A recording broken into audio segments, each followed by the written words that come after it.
What's up guys, and welcome back to our channel. In today's video I'm gonna teach you how to basically speed up your Shopify account, so how to make it faster. So before we move on, it would mean a lot if you subscribe to our channel and hit that notification bell as well. So let's say you want to speed up your Shopify account.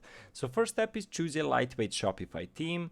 Basically, choosing a fast Shopify theme can immediately put your website in a great position from a performance standpoint. Some themes might come with unnecessary bloat out of the box, putting your site at a performance disadvantage. So second option is reduce the large images. So resizing large images as said, that can be one of the best ways to speed up your Shopify site. When evaluating a lot of Shopify sites, there is a business basically that have a prosperity of using a large number of images. This makes sense since images are a staple of e-commerce. This is even more true in verticals such as retail, when images are a necessity to highlight products. So just resize them a bit, make them smaller, and also unoptimized images can make your site page even heavier, so make sure to optimize them to their render size so they do not slow down your site. So you can compress them also.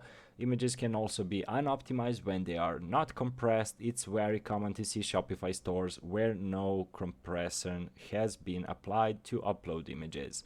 So step 4 is replace GIFs with static images. So I've done a video on how to enter a GIF. If you want to do it, make sure to watch it.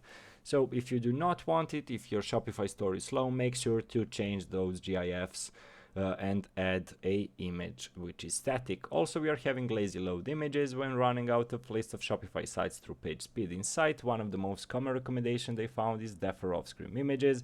This is an indication that all the site's images assets are loading at once. And of course, limited third-party JavaScript or Shopify apps. So seventh step is migrate tracking codes to Google Tag Manager. Eighth step is run your store through Google PageSpeed Insight, and so on and so forth. So these are some of the ways on how to make your Shopify store faster. So guys, thank you so much for watching and see you in our future videos. Goodbye.